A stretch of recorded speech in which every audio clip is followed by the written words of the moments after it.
ബിസ്മില്ലാഹിർ റഹ്മാനിർ റഹീം. അൽഹംദുലില്ലാഹി റബ്ബിൽ ആലമീൻ.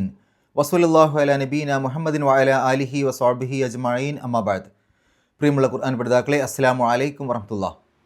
പരിശുദ്ധ ഖുർആനിലെ 24-ാം സൂറത്തുൻ നൂറാണ് നമ്മൾ പഠിച്ചുകൊണ്ടിരിക്കുന്നത്.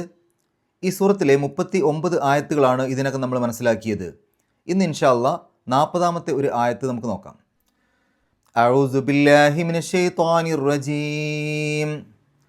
ഔ കളുലുമാതിൻ ഫീ ബഹരിൽ ലുജ്ജിയ്യി യഗ്ഷാഹു മൗജും മിൻ ഫൗഖിഹി മൗജും മിൻ ഫൗഖിഹി സഹാബ് ളുലുമാതും ബഅ്ദുഹാ ഫൗഖ ബഅ്ദിൻ ഇദാ അഖ്റജ യദഹു ലം യകദ് യറാഹാ വമൻ ലം യജ്അലില്ലാഹു ലഹു നൂറൻ ഫമാ ലഹു മിൻ നൂർ. കഴിഞ്ഞ ക്ലാസ്സിൽ നമ്മൾ മനസ്സിലാക്കി, അവിശ്വാസികളുടെ കർമ്മങ്ങൾ അത് മരുഭൂമിയിലെ മരീചിക പോലെയാണ് എന്ന്. നാളെ പരലോകത്തെത്തുന്ന സമയത്ത് അവർക്കത് അവിടെ കാണാൻ സാധിക്കുകയില്ല. ശേഷം അള്ളാഹു പറയുന്നു, ഔ ക ലുലുമാത്തിൻ, ഔ അല്ലെങ്കിൽ ക ലുലുമാത്തിൻ. ലുലുമാത്ത് എന്നുള്ളത് ലുൽമത്ത് എന്നുള്ളതിൻ്റെ ബഹുവചനമാണ്. ലുൽമത്ത് എന്ന് പറഞ്ഞാൽ ഇരുട്ട്, അന്ധകാരം. ലുലുമാത്ത് ഇരുട്ടുകൾ, അന്ധകാരങ്ങൾ. ക ലുലുമാത്തിൻ, ക എന്ന് പറഞ്ഞാൽ പോലെ, അന്ധകാരങ്ങൾ പോലെ. അപ്പോൾ ഔ ക ലുലുമാത്തിൻ, അല്ലെങ്കിൽ അവ അന്ധകാരങ്ങൾ പോലെയാണ്. ഫി ബഹ്റിൻ, ഫി എന്ന് പറഞ്ഞാൽ ഇൽ എന്നർത്ഥം. ബഹർ കടൽ, സമുദ്രം. ഫി ബഹ്റിൻ കടലിലുള്ള. അൽ ലുജ്ജിയിൻ, ലുജ്ജി എന്ന് പറഞ്ഞാൽ ആഴമേറിയ. അപ്പോൾ ഫി ബഹ്റിൽ ലുജ്ജിയിൻ എന്ന് പറയുമ്പോൾ ആഴക്കടലിലെ. യഗ്ഷാഹു, ഖശിയ എന്ന് പറഞ്ഞാൽ മൂടി, പൊതിഞ്ഞു എന്നൊക്കെയാണ്. യഗ്ഷാ മൂടും, പൊതിയും, അല്ലെങ്കിൽ മൂടുന്നു, പൊതിയുന്നു. യഗ്ഷാഹു, ഹു എന്ന് പറഞ്ഞാൽ അതിനെ പൊതിയും, അല്ലെങ്കിൽ അതിനെ മൂടും, അതിനെ പൊതിയുന്നു, അതിനെ മൂടുന്നു. മൗജുൻ, മൗജ് എന്ന് പറഞ്ഞാൽ തിരമാല. മിൻ ഫൗഖിഹി, മിൻ എന്നുള്ളതിന് പല അർത്ഥങ്ങളുണ്ട്. ഇൽ നിന്ന്, അതിലൂടെ, അങ്ങനെ പല അർത്ഥങ്ങളുണ്ട്. ഇവിടെ അതിലൂടെ എന്നുള്ള അർത്ഥം കൊടുക്കാം. മിൻ ഫൗഖിഹി, ഫൗഖ് മുകളിൽ. ഫൗഖുഹു, ഫൗഖിഹി എന്നൊക്കെ പറയുമ്പോൾ അതിൻ്റെ മുകളിൽ. മിൻ ഫൗഖിഹി അതിൻ്റെ മുകളിലായി, അല്ലെങ്കിൽ അതിൻ്റെ മുകളിലൂടെ. മൗജുൻ തിരമാലയുണ്ട്. മിൻ ഫൗഖിഹി വീണ്ടും ആവർത്തിച്ചു വന്നു, അതിൻ്റെ മുകളിലൂടെ, അല്ലെങ്കിൽ അതിൻ്റെ മുകളിലായി ഉണ്ട്. സഹാബുൻ, സഹാബ് എന്ന് പറഞ്ഞാൽ മേഘം. അപ്പോൾ അതുവരെയുള്ള ആയത്തിൻ്റെ അർത്ഥം പറയുകയാണെങ്കിൽ, ഔ ക ലുലുമാത്തിൻ ഫി ബഹ്രി ലുജ്ജിയിൻ, അല്ലെങ്കിൽ ആഴക്കടലിലെ അന്ധകാരങ്ങൾ പോലെയാണ്. യഗ്ഷാഹു മൗജുൻ മിൻ ഫൗഖിഹി മൗജുൻ, അതിനെ തിരമാല മൂടുന്നു, അതിനു മുകളിൽ വീണ്ടും തിരമാല. മിൻ ഫൗഖിഹി സഹാബുൻ, അതിനു മുകളിൽ മേഘങ്ങൾ. ലുലുമാത്തുൻ ബഅ്ദുഹാ ഫൗഖ ബഅ്ദിൻ, ലുലുമാത്തുൻ അന്ധകാരങ്ങൾ. ബഅ്ദുഹാ, ബഅ്ദ് എന്ന് പറഞ്ഞാൽ ചിലത്. ബഅ്ദുഹാ അവയിൽ ചിലത്. ഫൗഖ മുകളിലാണ്, ബഅ്ദിൻ ചിലതിൻ്റെ.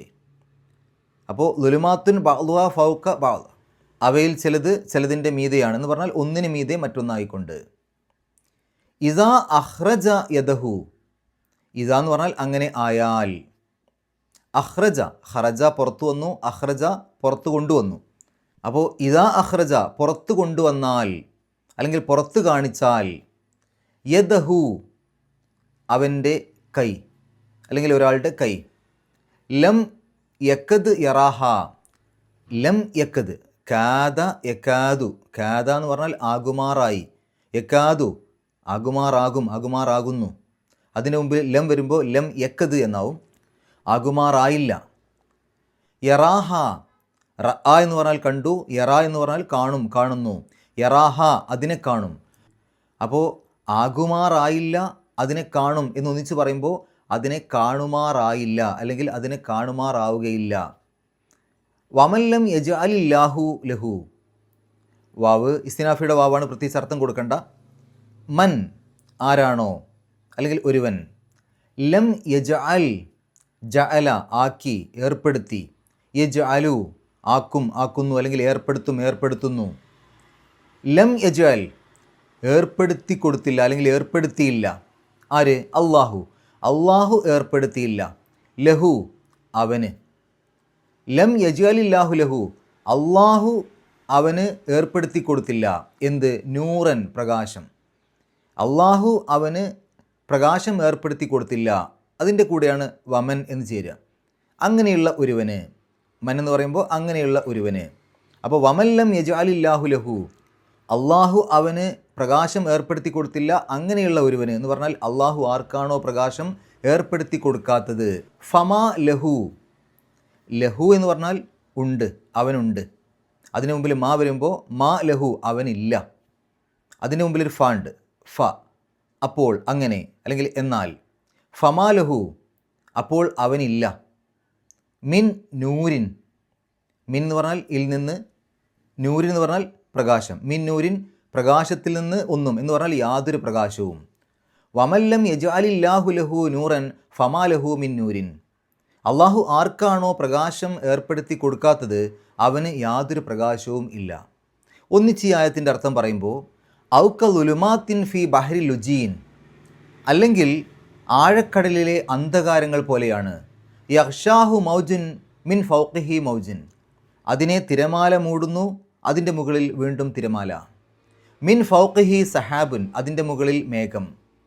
ളുലുമാത്തുൻ ബഅ്ലുഹ ഫൗഖ ബഅ്ലിൻ ഒന്നിനു മീതെ മറ്റൊന്നായിക്കൊണ്ട് അന്ധകാരങ്ങൾ. ഇദാ അഖ്റജ യദഹു ലം യക്കദ് യറാഹ ഒരാൾ തൻ്റെ കൈ പുറത്തേക്കിട്ടാൽ അതുപോലും അവന് കാണാൻ കഴിയുകയില്ല. വമല്ലം യജ്അലില്ലാഹു ലഹു നൂറൻ ഫമാ ലഹു മിൻ നൂരിൻ അള്ളാഹു ആർക്കാണോ പ്രകാശം നൽകാത്തത്, ആർക്കാണോ പ്രകാശം ഏർപ്പെടുത്തി കൊടുക്കാത്തത് അവർക്ക് യാതൊരു പ്രകാശവുമില്ല. ഇനി നമുക്ക് വിശദീകരണത്തിലേക്ക് പോകാം. ഈ ഒരു ആയത്തിൻ്റെ തുടക്കത്തിൽ ഔ എന്നാണ്, അല്ലെങ്കിൽ. അപ്പോൾ തൊട്ട് മുമ്പ് പറഞ്ഞു നിർത്തിയ ആ കാര്യം വെച്ചിട്ടാണ് പറയേണ്ടത്. അത് അല്ലെങ്കിൽ എന്തായിരുന്നു തൊട്ട് മുമ്പത്തെ കാര്യം? അവിശ്വാസികളുടെ കർമ്മങ്ങളുടെ ഉപമയാണ് പറഞ്ഞത്. അവിശ്വാസികളുടെ കർമ്മങ്ങൾ മരുഭൂമിയിലെ മരീചിക പോലെയാണ്. ഇവിടെ പറയാണ് ഔ അല്ലെങ്കിൽ. ഇനി ആ ഉപമയല്ലെങ്കിൽ മറ്റൊരു ഉപമ എന്നർത്ഥം. അതല്ലെങ്കിൽ കലുലുമാത്തിൻ അന്ധകാരങ്ങൾ പോലെയാണ്. ഫി ബഹരി ലുജീൻ ആഴക്കടലിലെ അന്ധകാരങ്ങൾ പോലെയാണ് അവിശ്വാസികളുടെ കർമ്മങ്ങൾ. ഇവിടെ അള്ളാഹു ഉപയോഗിച്ച പദപ്രയോഗം ഔക ലുലുമാത്തിൻ എന്നാണ്. ലുലുമാത്ത് എന്ന് പറഞ്ഞാൽ അന്ധകാരങ്ങൾ എന്നാണ്, ബഹുവചന രൂപമാണ്. ഇത്തരം അവിശ്വാസികളുടെ കാര്യങ്ങളൊക്കെ പറയുമ്പോൾ മിനൽ ലുലുമാത്ത് ഇല നൂർ എന്ന രൂപത്തിലാണ് പരിശുദ്ധ ഖുർആനിൽ പദപ്രയോഗങ്ങൾ. അള്ളാഹു അങ്ങനെയാണ് ഉപയോഗിക്കുക. ഇരുട്ടുകളിൽ നിന്ന് വെളിച്ചത്തിലേക്ക്. ഇരുട്ടുകൾ എന്നുള്ളത് ബഹുവചന രൂപത്തിലും വെളിച്ചം എന്നുള്ളത് ഏകവചന രൂപത്തിലും ഉപയോഗിക്കുക. കാരണം വെളിച്ചം ഒന്നേ ഉള്ളൂ, അത് ഇസ്ലാമാണ്. ആ ഒരേ ഒരു വെളിച്ചം, അള്ളാഹുവിൻ്റെ മാർഗം, അത് ഒന്നേ ഉള്ളൂ, അത് ഏകവചനമാണ്, നൂർ. അതേസമയം അന്ധകാരങ്ങൾ പലതുണ്ട്. പലതരം അന്ധമായ വിശ്വാസങ്ങളും പലതരം ജീവിത രീതികളും പലതരം മതങ്ങളും ഒക്കെയുണ്ട്. അപ്പോൾ അന്ധകാരങ്ങൾ പലതുണ്ട്, വെളിച്ചം ഒന്നേ ഉള്ളൂ. ഇവിടെയും ഔക ളുലുമാത്തിൻ ഇവിടെ ബഹുവചന രൂപത്തിലാണ് ഉപയോഗിച്ചത്. അന്ധകാരങ്ങൾ പോലെ. അതിന് മറ്റൊരു കാര്യമുണ്ട്. ആഴക്കടലിലുള്ള അന്ധകാരം ഒരെണ്ണം മാത്രമല്ല, അന്ധകാരങ്ങൾ ഒന്നിനു മീതെ മറ്റൊന്നായിക്കൊണ്ട് അന്ധകാരങ്ങളുണ്ട്. അതുകൊണ്ടുകൂടെ അവിടെ ബഹുവചന രൂപം കൃത്യമായിട്ട് പറഞ്ഞിട്ടുണ്ട്. എന്താണ് ഈ ആഴക്കടലിൻ്റെ പ്രത്യേകത, ബഹ്റുൽ ലുജീൻ്റെ പ്രത്യേകത?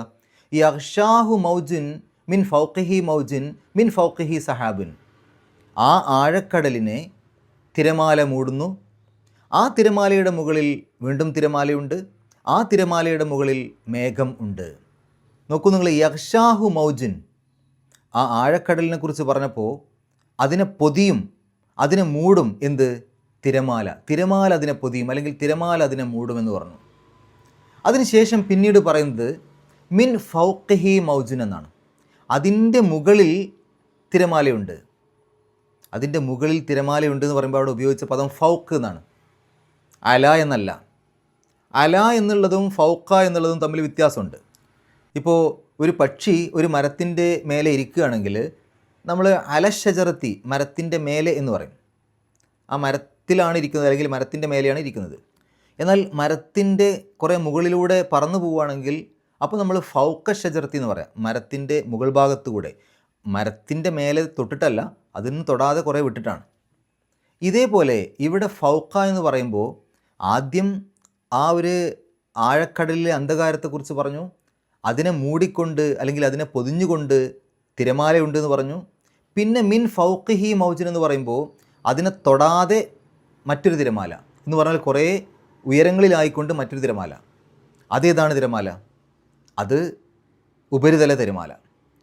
അതിനുശേഷം മിൻ ഫൗഖിഹി സഹാബുൻ, ആ ഉപരിതല തിരമാലയുടെ മുകളിലായിട്ട് മേഘം എന്ന് പറഞ്ഞാൽ ആകാശത്ത് മേഘമുണ്ട്.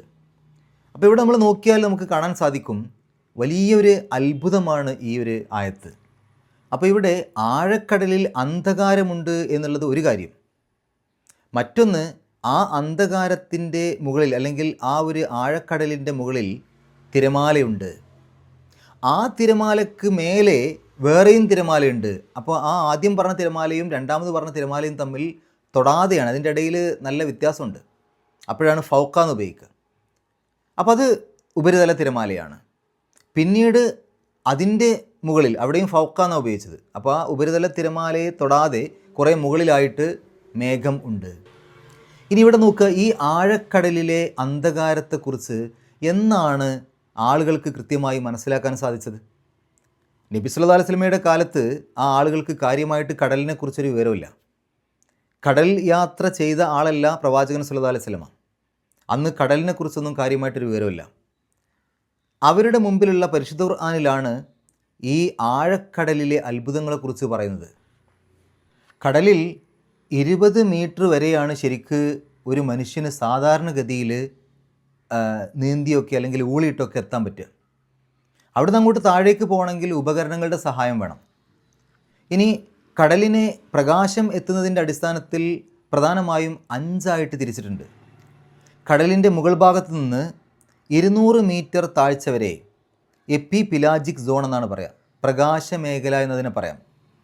ആ ഭാഗത്ത് കാര്യമായ പ്രകാശം എത്തുന്നൊരു മേഖലയാണ് 200 മീറ്റർ വരെയുള്ള മേഖല. ആ 200 മീറ്റർ മുതൽ 1000 മീറ്റർ വരെ മീസോ പിലാജിക് സോൺ എന്നാണ് പറയാം. അവിടെ ശരിക്കൊരു സന്ധ്യാപ്രകാശം എന്ന് വേണമെങ്കിൽ പറയാം. സന്ധ്യാപ്രകാശം എന്ന് പറഞ്ഞാൽ ഒരു സന്ധ്യാസമയത്തൊക്കെ ഉള്ള പോലെ ഒരു മങ്ങിയ പ്രകാശം, ആ രൂപത്തിലുള്ള ഒരു ഭാഗമാണ് 1000 മീറ്റർ വരെ. 1000 മീറ്റർ മുതൽ 4000 മീറ്റർ വരെ താഴ്ചയുള്ള ഭാഗത്തെ ബാത്തി പിലാജിക് സോൺ എന്നാണ് പറയാം. അതായത് മിഡ് നൈറ്റ് സോൺ അല്ലെങ്കിൽ അർദ്ധരാത്രി മേഖല എന്നൊക്കെ പറയാം. കാര്യമായിട്ട് വെളിച്ചമൊന്നുമില്ലാത്ത കൂരിരുട്ടുള്ള മേഖല. അതിനുശേഷം 4000 മുതൽ 6000 വരെ ആ ഒരു താഴ്ചയുള്ള ഭാഗത്തെ അബിസോ പിലാജിക് സോൺ എന്നാണ് പറയാം. 6000 ശേഷം പിന്നീട് അങ്ങോട്ടുള്ള ആ ഭാഗത്തെ ഹഡാൽ പിലാജിക് സോൺ, അവിടെയാണ് മറിയാന ട്രെഞ്ചൊക്കെ ഉള്ളത്. മറിയാന ട്രെഞ്ചിലേക്കൊക്കെ 11,000 അടുത്ത് ആഴമുണ്ടല്ലോ, 10,916 എന്നൊക്കെ പറയാറുണ്ട്. അപ്പോൾ ഈ രൂപത്തിലാണ് കടലിൻ്റെ ആഴത്തെ 5 തട്ടുകളായി തിരിച്ചിട്ടുള്ളത്. ഈ ഒരു ഭാഗത്തേക്കൊന്നും മനുഷ്യർക്ക് കാര്യമായിട്ട് പോവാൻ അല്ലെങ്കിൽ അതിനെക്കുറിച്ച് പഠനം നടത്താൻ ഈ അടുത്ത കാലം വരെ കഴിഞ്ഞിട്ടില്ല. 1934 കടലിൻ്റെ മുകൾ ഭാഗത്ത് നിന്ന് 932 മീറ്റർ വരെ താഴ്ചയിലേക്ക് പോകാൻ സാധിച്ചത്.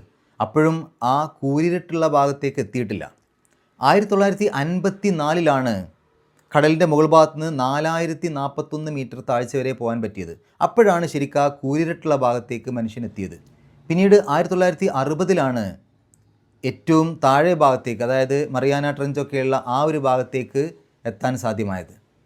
അപ്പോൾ ഈ അടുത്ത കാലത്താണ് മനുഷ്യർക്ക് ഈ ആഴക്കടലിനെ കുറിച്ച് പഠിക്കാനും അങ്ങോട്ട് എത്താനും സാധിച്ചിട്ടുള്ളൂ. 1960 ആഴക്കടലിൽ തിരമാലകളുണ്ട് എന്ന ഒരു സംശയം വന്നത്, അല്ലെങ്കിൽ അതുമായിട്ട് ബന്ധപ്പെട്ട് അങ്ങനെ ഉണ്ടാകാമെന്നൊരു തോന്നൽ വന്നത്. 1972 അത് ഉറപ്പിക്കുന്നത്, അങ്ങനെ തിരമാലയുണ്ട്, അത് യാഥാർത്ഥ്യമാണ് എന്നുള്ള കാര്യം ഉറപ്പിക്കുന്നത് 1972. നോക്കൂ നിങ്ങൾ, 1954 ആഴക്കടലിലേക്ക് ആളുകൾക്ക് എത്താൻ കഴിഞ്ഞതും അവിടെ കൂടുതൽ പഠിക്കാൻ കഴിഞ്ഞതൊക്കെ. അപ്പോൾ അവിടെയുള്ള ആ ആഴക്കടലിൻ്റെ അവസ്ഥയൊക്കെ പരിശുദ്ധ ഖുർആനിൽ ഇത്ര കൃത്യമായിട്ട് പറയുമ്പോൾ ഈ കാലത്തും അത് വലിയൊരു അത്ഭുതമാണ്. മനുഷ്യനിർമ്മിതമല്ല പരിശുദ്ധ ഖുർആൻ എന്നുള്ളതിൻ്റെ വലിയൊരു തെളിവാണ് ഈ ആയത്ത്. ആഴക്കടലിൽ മത്സ്യങ്ങളുണ്ട്, ആ ഏറ്റവും വലിയ അന്ധകാരമുള്ള ആ സ്ഥലത്ത് പോലും മത്സ്യങ്ങളുണ്ട്, പലതരം ജീവികളുണ്ട്. പക്ഷേ അവയ്ക്കൊക്കെ സ്വന്തമായ പ്രകാശമുണ്ട്. അവയ്ക്ക് പ്രകാശം പുറപ്പെടുവിക്കാൻ കഴിയും. ആ ഒരു കൂരിരുട്ടിൽ അവർക്ക് അതിൻ്റെ ഇണയെ തിരിച്ചറിയാനും മറ്റുമൊക്കെയായിട്ട് ആ പ്രകാശം ഉപയോഗപ്പെടുന്നുണ്ട്. അള്ളാഹു അങ്ങനെയാണ് അവിടെയുള്ള ജീവജാലങ്ങളെ സൃഷ്ടിച്ചത്. ഇനി കടലിൻ്റെ ഉപരിതല ഭാഗത്ത് തിരമാലയുണ്ട് എന്ന് നമുക്കെല്ലാവർക്കും അറിയാം. പക്ഷേ കടലിൻ്റെ ആ ആഴക്കടലിൽ അവിടെ തിരമാലയുണ്ട് എന്ന് എങ്ങനെയാണ് മനുഷ്യന്മാർക്ക് അറിയാൻ പറ്റുക? പരിശുദ്ധ ഖുർആനിൽ അത് 1400 കൊല്ലങ്ങൾക്കപ്പുറം ഉള്ള പരിശുദ്ധ ഖുർആനിൽ കൃത്യമായിട്ട് പറഞ്ഞിട്ടുണ്ട്. ആഴക്കടലിലെ അന്ധകാരത്തെപ്പറ്റിയും ആ ആഴക്കടലിനെ മൂടിക്കൊണ്ടുള്ള തിരമാലയെക്കുറിച്ചും. പിന്നെ ആ തിരമാലയുടെ മേലെ വേറെ തിരമാല, ആ തിരമാല അതായത് ഉപരിതല തിരമാല, അത് നമുക്ക് കാണാൻ പറ്റുന്ന തിരമാലയാണ്. അതിൻ്റെ മുകളിൽ മേഘം, അതും നമുക്ക് കാണാൻ പറ്റുന്നതാണ്. പക്ഷേ ആദ്യം പറഞ്ഞ ആ തിരമാലയെ എങ്ങനെ കാണാനാണ്?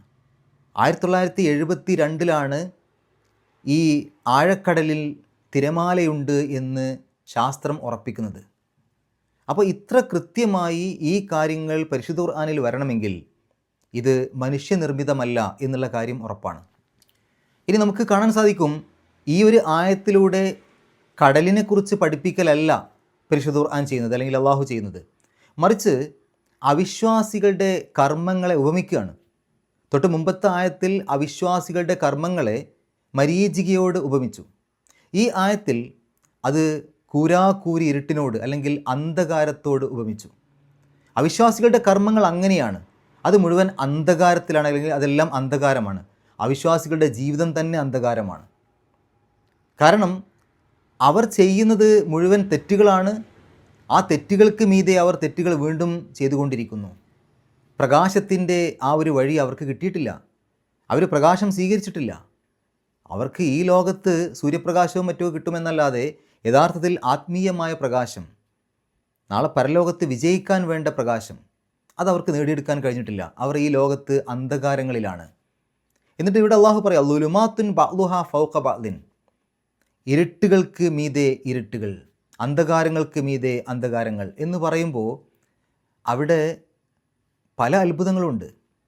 ഒന്ന്, ഈ ഒരു കടലെടുത്ത് നോക്കുകയാണെങ്കിൽ കടലിൽ പ്രകാശം എത്തുന്നതിനനുസരിച്ച്, അല്ലെങ്കിൽ പ്രകാശത്തിൻ്റെ തീവ്രതക്കനുസരിച്ച് കടലിനെ പലതായിട്ട് തിരിച്ചിട്ടുണ്ട് നമ്മൾ മനസ്സിലാക്കി.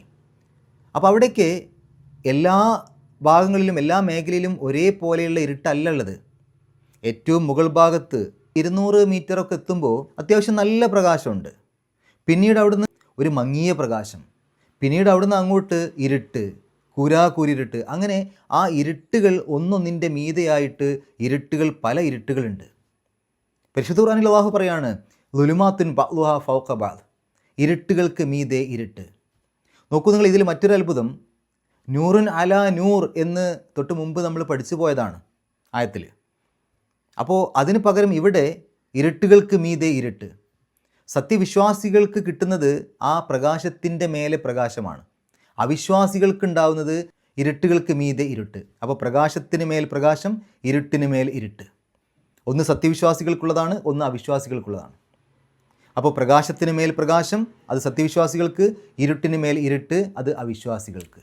അതായത് സത്യവിശ്വാസികൾ അള്ളാഹുവിൻ്റെ പ്രകാശം നേടിയെടുത്തവരാണ്, അവിശ്വാസികൾ ഇരുട്ടിലാണ്. ഇദാ അഖ്റജ യദഹു ലം യക്കദ് യറാ, അവർ അവരുടെ കൈ പുറത്തേക്കിട്ടാൽ അത് കാണാൻ പോലും കഴിയൂല. ആ ഒരു ആഴക്കടലിൽ അവരുടെ കൈയൊന്ന് പുറത്തേക്കിട്ടാൽ, കൈയൊന്ന് നീട്ടിയാൽ സ്വന്തം കൈ പോലും കാണൂല, അത്ര വലിയ ഇരുട്ടാണ് അവിടെ. എത്ര കൃത്യമായിട്ടാണ് അള്ളാഹു ഇത് വിവരിക്കുന്നത് നോക്കൂ. ഇനി ഇത് തെറ്റാണെങ്കിൽ, അഥവാ ആ ആഴക്കടലിൽ പോയിട്ട് ഒരാൾ കൈ നീട്ടിയിട്ട് അവിടെ കൈയൊക്കെ കാണുന്നൊരവസ്ഥയാണെങ്കിൽ ഖുർആൻ തെറ്റെന്ന് പറയേണ്ടി വരില്ലേ? ഇനി അതല്ല, ആഴക്കടലിൽ അങ്ങനെ ഒരു തിരമാലയൊന്നും ഇല്ല എങ്കിൽ അപ്പോഴും ഖുർആൻ തെറ്റെന്ന് പറയേണ്ടി വരില്ലേ? ഈ ഇരുട്ടുകൾ ഒന്നൊന്നിൻ്റെ മീതിയായിട്ട് വെച്ചിട്ടില്ലെങ്കിൽ അതും ഖുർആൻ തെറ്റെന്ന് പറയേണ്ടി വരില്ലേ? 1400 കൊല്ലങ്ങൾക്കപ്പുറമുള്ള ആ ഒരു പരിശുദ്ധ ഖുർആനിൽ പറഞ്ഞ കാര്യങ്ങൾ ശാസ്ത്രം കൃത്യമായിട്ട് ഈ അടുത്ത കാലത്താണ് തെളിയിച്ചത്. പക്ഷേ പലപ്പോഴും ഇതിനെ വിമർശിക്കണമെന്നുള്ള ഉദ്ദേശത്തോടു കൂടി മാത്രം വരുന്ന ആളുകളെ സംബന്ധിച്ചിടത്തോളം അവർക്ക് ഇതൊന്നും ചെവിയിൽ കയറൂല, അവർക്കിതൊന്നും ഉൾക്കൊള്ളാൻ മനസ്സുണ്ടാവില്ല. അവിടെയാണ് അള്ളാഹു പറയുന്നത്, വമല്ലം യജഅലില്ലാഹു ലഹു നൂറൻ ഫമാ ലഹു മിൻ നൂർ. അള്ളാഹു പ്രകാശം ഏർപ്പെടുത്തി കൊടുക്കാത്തവന് യാതൊരു പ്രകാശവും കിട്ടൂല.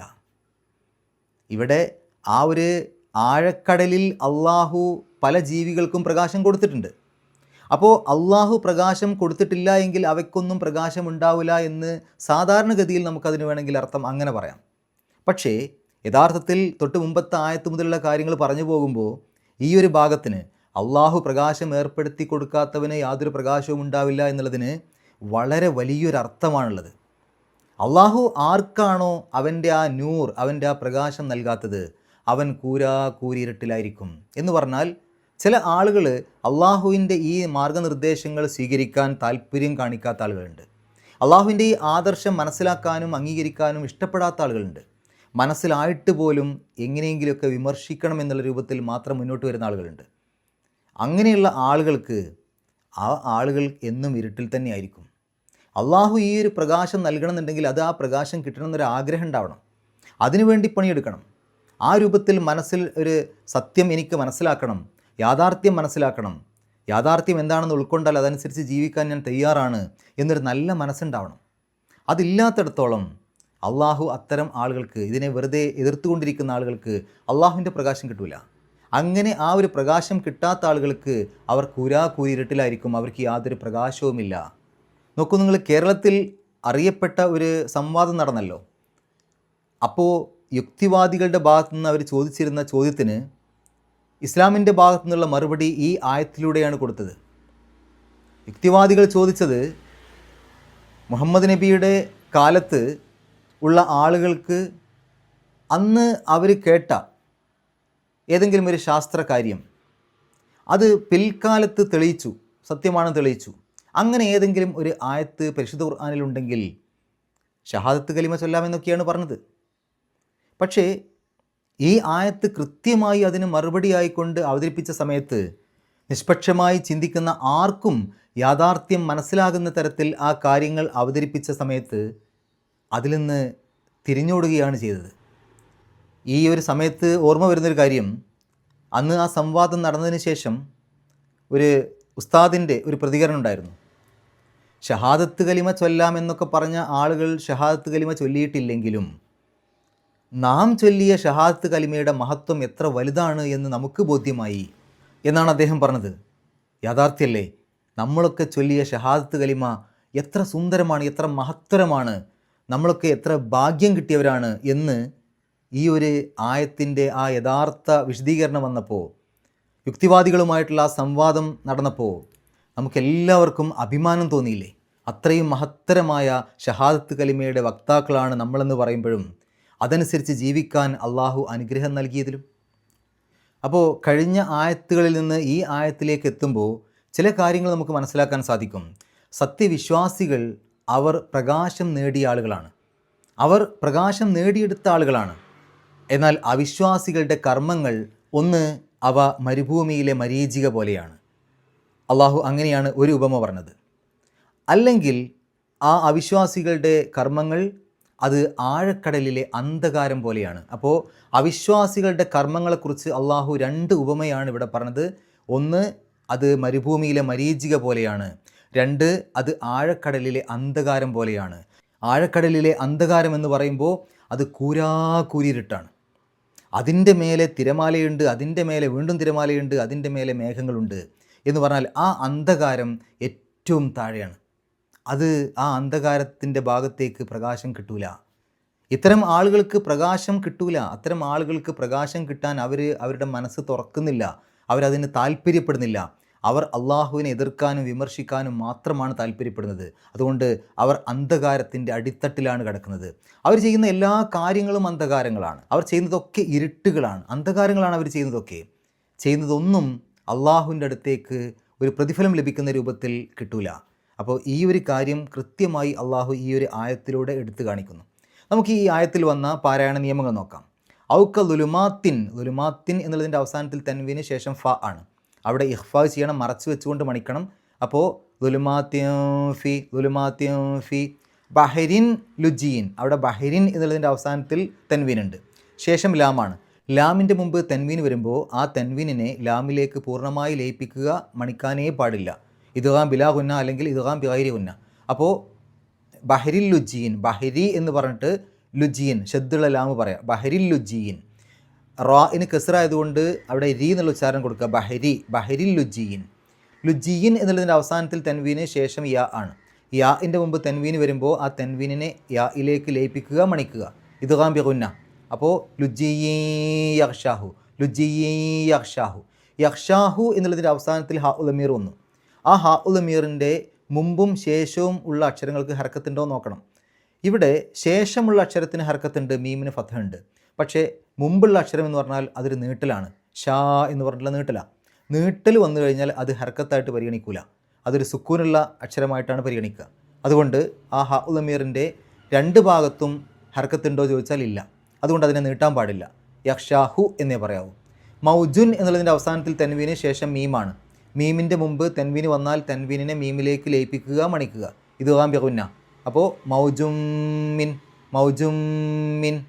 മ്യൂ ഫൗഖിഹി, അവിടെ സുക്കൂനുള്ള നൂന് വന്നു, ഫാഇൻ്റെ മുമ്പാണ് ഇഖ്ഫാ ചെയ്യുക, മറച്ച് വെച്ചുകൊണ്ട് മണിക്കുക. മ്യൂ ഫൗഖിഹി, ഫൗഖിഹി എന്നുള്ളതിൻ്റെ അവസാനത്തിൽ ഹാ ഉൽ-ലമീർ വന്നു, അതിൻ്റെ മുമ്പും ശേഷവുമുള്ള അക്ഷരങ്ങൾക്ക് ഹർക്കത്തുണ്ട്, അതുകൊണ്ട് രണ്ടക്ഷരത്തിൻ്റെ ദൈർഘ്യം നീട്ടണം, ഫൗഖിഹി. അതിനെ സൂചിപ്പിക്കാൻ ഒരു ചെറിയ യാഇൻ്റെ കഷ്ണം അവിടെ കൊടുത്തിട്ടുണ്ട്. മൗജും മീം ഫൗഖിഹി അവിടെ വന്നത് ആവർത്തനമായതുകൊണ്ട് ആ തജ്വീദെല്ലാം പറഞ്ഞു കഴിഞ്ഞു, ആവർത്തിക്കുന്നില്ല. സഹാബുൻ എന്ന് കഴിഞ്ഞിട്ട് അവിടെ ഒരു ജീമ് കാണാം, അവിടെ പാരായണം നിർത്താം, നിർത്താതെയും ഓതാം, രണ്ടിനും ഒരേ പ്രാധാന്യം. നിർത്തുകയാണെങ്കിൽ ആ ബാഇന്, സഹാബ് എന്നുള്ള അവസാനത്തെ ആ ബാഇന് സുക്കൂന് കൊടുത്തിട്ട് നിർത്തണം. അപ്പോൾ അത് കൽക്കലത്തിൻ്റെ അക്ഷരാവും, കുറച്ച് കട്ടിയിൽ പറയണം, എടുത്ത് പറയണം, വെളിവാക്കി പറയണം. ആ സമയത്ത് തൊട്ട് മുമ്പുള്ള ഹ എന്നുള്ള നീട്ടൽ 6 അക്ഷരത്തിൻ്റെ ദൈർഘ്യം വരെ വേണമെങ്കിൽ നീട്ടാം, മധ്യകാര്യതായിട്ട് വരും. അപ്പോൾ സഹാബ്. ദുലുമാത്തുൻ എന്നുള്ളതിൻ്റെ അവസാനത്തിൽ തൻവീന് ശേഷം ബ ആണ്.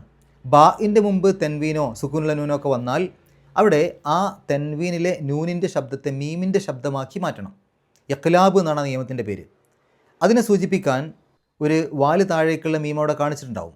അത് കാണുമ്പോൾ നമ്മൾ മനസ്സിലാക്കണം, അവിടെ എൻ എന്ന നൂനിൻ്റെ ശബ്ദത്തിലേക്കല്ല പോകേണ്ടത്, മറിച്ച് മീമിൻ്റെ എന്നുള്ള മീമിൻ്റെ ശബ്ദത്തിലേക്കാണ് പോകേണ്ടത്. അപ്പോൾ ദുലുമാത്തുൻ എന്നല്ല, ദുലുമാത്തും, സാവകാശം മീമിലേക്ക് പോവുക. ദുലുമാത്തും ബഅ്ദുഹ, ഫൗഖ ബഅ്ദിൻ, അവിടെ തൻവീൻ ഉണ്ട്, അതിനുശേഷം ഇദാ, അതിൻ്റെ തുടക്കത്തിൽ ഹംസയാണ്. അപ്പോൾ ഹംസയുടെ മുമ്പ് തൻവീൻ വന്നു, ഇൽഹാറാണ് നിയമം. ബഅ്ദിൻ, അവിടെ എൻ എന്നുള്ള ശബ്ദം വെളിവായി കേൾക്കണം. ഇദാ അഖ്റജ, ഇദാ എന്നുള്ളിടത്തിൽ മദ്ദു വന്നു, നീട്ടൽ വന്നു, ശേഷം അഖ്റജ, അതിൻ്റെ തുടക്കത്തിൽ ഹംസയാണ്. അപ്പോൾ ഹംസയുടെ മുമ്പ് മദ്ദു വന്നാൽ അത് ഒരേ പദത്തിലാണോ വ്യത്യസ്ത പദത്തിലാണോ നോക്കണം, മദ്ദും ഹംസയും. ഇവിടെ വ്യത്യസ്ത പദത്തിലാണ്, അതുകൊണ്ട് 4 or 5 അക്ഷരങ്ങളുടെ ദൈർഘ്യം നീട്ടാൻ അനുവാദമുണ്ട്, നിർബന്ധമല്ല. മദ് മുൻഫസിൽ എന്നാണ് പറയുക. ഒരേ പദത്തിലാണെങ്കിൽ അത് നിർബന്ധമാവുമായിരുന്നു, അങ്ങനെയാകുമ്പോൾ മദ് മുത്തസിൽ എന്നാണ് പറയുക. അപ്പോൾ ഇവിടെ നിർബന്ധമല്ല. ഇദാ അഖ്റജ യദഹു, യദഹു എന്നുള്ളതിൻ്റെ അവസാനത്തിൽ ഹാ ഉൽ-ലമീർ ഉണ്ട്, അതിൻ്റെ മുമ്പും ശേഷവുമുള്ള അക്ഷരങ്ങൾക്ക് ഹർക്കത്തുണ്ട്, അതുകൊണ്ട് 2 അക്ഷരത്തിൻ്റെ ദൈർഘ്യം നീട്ടണം. അതിനെ സൂചിപ്പിക്കാൻ ഒരു വാവ് അവിടെ കൊടുത്തിട്ടുണ്ട്, യദഹു.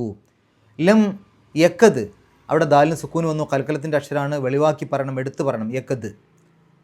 യറാഹ, അവിടെ ഒരു കിലി കാണാം, പാരായണം നിർത്താം, നിർത്താതെയും ഓതാം, നിർത്തലാണ് ഏറ്റവും ഉത്തമം. വമല്ലം, അവിടെ ലാമിൻ്റെ മുമ്പ് സുക്കൂൻ ലനൂന് വന്നു, ആ സുക്കൂൻ ലനൂനെ ലാമിലേക്ക് പൂർണ്ണമായി ലയിപ്പിക്കുക, മണിക്കാനേ പാടില്ല. ഇദ്ഗാം ബിലാ ഗുന്ന അല്ലെങ്കിൽ ഇദ്ഗാം ബിഗൈരി ഗുന്ന.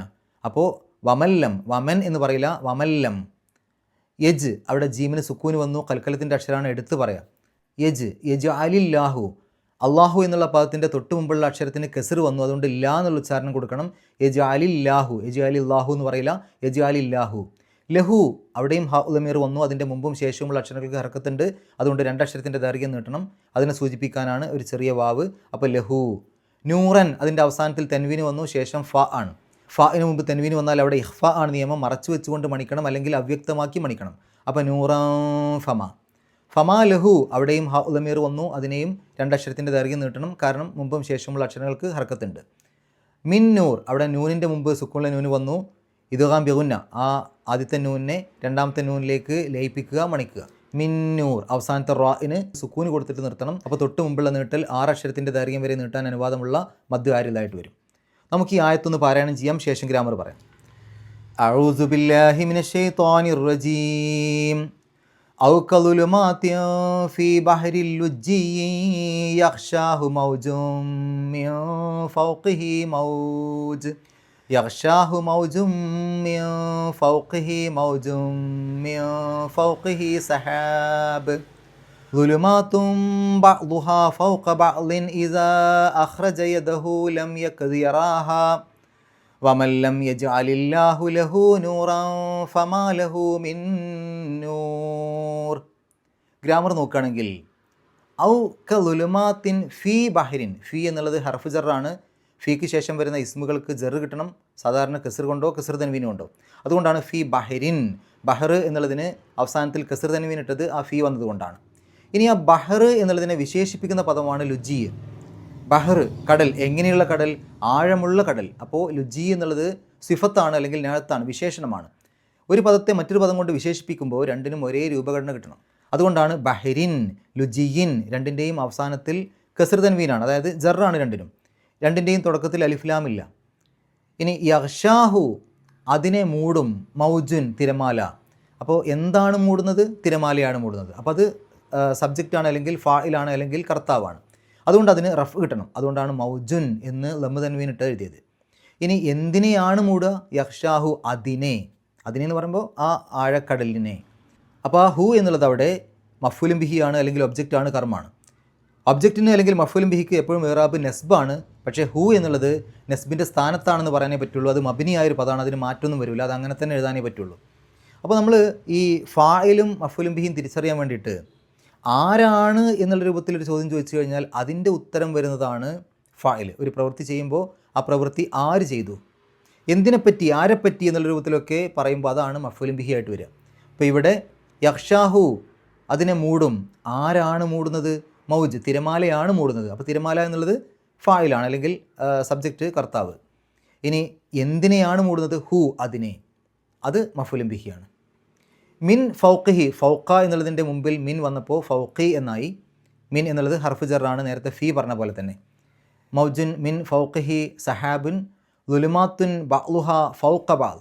ഫൗഖ ബഅദ് നോക്കുകയാണെങ്കിൽ ഫൗഖ എന്നുള്ളത് ലർഫ് മെക്കാനാണ്, ഒരു സ്ഥാനത്തെ, ഒരു സ്ഥലത്തെ കുറിക്കുന്ന പദമാണ് ഫൗഖ. ഫൗഖ, തഹ്ത ഇതൊക്കെ ലർഫുകളാണ്. അതായത് രണ്ട് തരം ലർഫുകളുണ്ട്, ലർഫ് മെക്കാനും ലർഫ് സമാനും.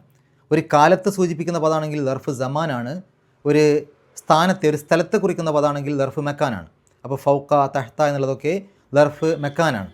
ഈ ലർഫുകൾക്ക് നെസ്ബായിരിക്കും കിട്ടുക, അതുകൊണ്ടാണ് ഫൗഖ എന്നെഴുതിയത്. ഫൗഖ എന്നുള്ള ആ ലർഫിനെ ബഅദ് എന്നുള്ളതിലേക്ക് ചേർത്തു. അപ്പോൾ ബഅദ് എന്നുള്ളത് മുലാഫിൻ ഇലൈഹിയാണ്. മുലാഫിൻ ഇലൈഹിക്ക് എപ്പോഴും ഇറാബ് ജറായിരിക്കും, അതുകൊണ്ടാണ് ബഅദിൻ എന്നെഴുതിയത്. ഫൗഖ ബഅദിൻ എന്ന് ഒന്നിച്ച് പറയുമ്പോൾ അത് ലർഫ് മുലാഫിൻ ഇലൈഹി പദപ്രയോഗമാണ്. ഇദാ അഖ്റജ, പുറത്തെടുത്താൽ, എന്തിനെ? യദ, കയ്യിനെ. അപ്പോൾ ആ കൈ എന്നുള്ള യദ എന്നുള്ളത് മഫ്ഊലും ബിഹിയാണ്, ഒബ്ജക്റ്റാണ്, കർമ്മാണ്. അതിന് നെസ്ബ് കിട്ടണം, അതുകൊണ്ടാണ് യദ എന്നെഴുതിയത്. ലം യക്കദ്, കാദ എന്നുള്ളതാണ് മാദിയായ പദം. യക്കാദു അത് മുലാരിയാണ്. അതിൻ്റെ മുമ്പിൽ ലം വരുമ്പോൾ ലം യക്കാദ് എന്നല്ല, ലം യക്കദ് എന്നാണ് വരിക. ഒരു മുലാരിയായിട്ടുള്ള ക്രിയയുടെ മുമ്പിൽ ലം വരുമ്പോൾ ആ മുലാരിയായിട്ടുള്ള ക്രിയക്ക് ജസ്മ് കിട്ടും. സാധാരണ സുക്കൂന് കൊണ്ടാണ് ആ ജസ്മിനെ സൂചിപ്പിക്കുക. ഇപ്പോൾ ഇവിടെ യക്കാദു എന്നുള്ളതിൻ്റെ മുമ്പിൽ ലം വരുമ്പോൾ ലം യക്കാദ്, അവസാനത്തെ ആ ദാലിന് സുക്കൂനാണ് കൊടുക്കേണ്ടത്. അങ്ങനെ കൊടുക്കുമ്പോൾ യക്കാ, ആ നീട്ടലുണ്ട് അവിടെ. ആ നീട്ടലും ശരിക്കും സുക്കൂനുള്ള ഒരു അക്ഷരമായിട്ടാണ് പരിഗണിക്കുക. അപ്പോൾ രണ്ട് സുക്കൂനുകൾ അടുത്തടുത്ത് വരും. അവസാനത്തെ ആ ദാലിന് സുക്കൂന്, തൊട്ടുമുമ്പുള്ള നീട്ടലും സുക്കൂന്. അത് ഒഴിവാക്കാൻ വേണ്ടി യക്കദ് എന്നാക്കി. അപ്പോൾ ലം യക്കദ് എന്നാണ് പറയുക. യറാഹ വമല്ലം യജ്അൽ, അവിടെ നോക്കൂ, ലം യജ്അൽ, ജഅല എന്നുള്ളതാണ് മാദിയായ പദം. യജ്അലു അതാണ് മുലാരി. ആ യജ്അലു എന്നുള്ളതിന് മുമ്പിൽ ലം വരുമ്പോൾ ലം യജ്അൽ, അതിന് ജസ്മ് കിട്ടിയിട്ടുണ്ട്, അവസാനത്തിൽ സുക്കൂൻ കൊടുത്തിട്ടുണ്ട്. പക്ഷേ അവിടെ എഴുതിയപ്പോൾ യജ്അലി എന്നാണ് എഴുതിയത്. എന്തുകൊണ്ടാണ് യജ്അലി എന്ന് എഴുതിയത്? അതിൻ്റെ കാരണം യജ്അൽ എന്നെഴുതിയാൽ അവിടെ അവസാനത്തിൽ സുക്കൂനാണല്ലോ. പിന്നെ അള്ളാഹു എന്നുള്ള പദമാണ് വരുന്നത്, അതിൻ്റെയും തുടക്കത്തിൽ ഉച്ചരിക്കുന്ന ആദ്യത്തെ അക്ഷരം സുക്കൂനായിട്ടാണ് വരിക. കാരണം അവിടെ അള്ളാഹു എന്ന് പറയുമ്പോൾ ഷദ്ദുള്ളൊരു ലാമാണ് ആദ്യത്തെ ഉച്ചരിക്കുന്ന അക്ഷരം. അതിനെ പിരിച്ചെഴുതുമ്പോൾ സുക്കൂനുള്ള ലാമായിട്ടാണ് വരിക. അപ്പോൾ അടുത്തടുത്ത് രണ്ട് സുക്കൂനുകൾ വരും. ആ പ്രശ്നം ഒഴിവാക്കാനാണ് യജ്അൽ എന്നുള്ളതിനെ യജ്അലി എന്നാക്കിയത്. അവിടെ കസ്ർ ഇട്ടിട്ടുണ്ടെങ്കിലും അതിന് ജറ് കിട്ടിയെന്നല്ല പറയുക, അത് ജസ്മ് കിട്ടിയിട്ട് തന്നെയാണുള്ളത്. അവിടെ യജ്അൽ എന്ന സുക്കൂനുള്ള രൂപം തന്നെയാണ് അവിടെ ഉള്ളത്. പാരായണത്തിൻ്റെ ആ ഒഴുക്കിന് വേണ്ടി യജ്അൽ എന്നുള്ളതിനെ യജ്അലി എന്നാക്കി എഴുതിയെന്നേ ഉള്ളൂ. ശരിക്കത് യജ്അൽ എന്ന് തന്നെയാണ്, ജസ്മ് കിട്ടിയ രൂപത്തിൽ തന്നെയാണ് അവിടെ ഉള്ളത്. ഇനി ലം യജ്അൽ, ഏർപ്പെടുത്തിയിട്ടില്ല, അല്ലെങ്കിൽ ഏർപ്പെടുത്തി കൊടുത്തില്ല. ആര്? അള്ളാഹു. അപ്പോൾ അള്ളാഹു എന്നുള്ളതാണ് അവിടെ ഫായിൽ. അതുകൊണ്ടാണ് അള്ളാഹു അവിടെ അവസാനത്തിൽ റഫ് ഇട്ട് എഴുതിയത്, അല്ലെങ്കിൽ ലം ഇട്ട് എഴുതിയത്. ഇനി എന്താണ് ഏർപ്പെടുത്തി കൊടുക്കാത്തത്? നൂറൻ, പ്രകാശത്തെ. അപ്പോൾ നൂർ എന്നുള്ളത് മഫ്ഊലും ബിഹിയാണ്, ഒബ്ജക്റ്റാണ്, കർമ്മാണ്. അതിന് നെസ്ബ് കിട്ടണം. അതുകൊണ്ടാണ് നൂറൻ ഫതഹ് തൻവീൻ ഇട്ട് എഴുതിയത്, നെസ്ബ് കൊടുക്കാൻ വേണ്ടിയിട്ടാണ്. ഫമാലഹു മിൻ നൂർ, മിൻ എന്നുള്ളത് ഹർഫ് ജറാണ്, അതിനുശേഷം വരുന്ന ഇസ്മിന് ജറ് കിട്ടും. അതുകൊണ്ടാണ് മിൻ എന്ന് കഴിഞ്ഞിട്ട് നൂരിൻ കസ്ർ തൻവീനിട്ട് എഴുതിയത്. ഇത്രയും കാര്യങ്ങളാണ് ഈ ഒരു ആയത്തിൽ നമ്മൾ മനസ്സിലാക്കേണ്ടത്. അള്ളാഹു പരിശുദ്ധ ഖുർആൻ ഏറ്റവും നല്ല രൂപത്തിൽ പഠിക്കുവാനും അത് ജീവിതത്തിൽ പകർത്തുവാനും കഴിവിൻ്റെ പരമാവധി മറ്റുള്ള ആളുകൾക്ക് എത്തിച്ചു കൊടുക്കുവാനുമുള്ള സന്മനസ്സും തൗഫീക്കും സൗഭാഗ്യവും നമുക്ക് ഏവർക്കും പ്രദാനം ചെയ്യുമാറാകട്ടെ. വാഹൃദവാൻ അൽഹംദുലില്ലാഹി റബ്ബിൽ ആലമീൻ. അസ്സലാമു അലൈക്കും വറഹ്മത്തുള്ളാഹി.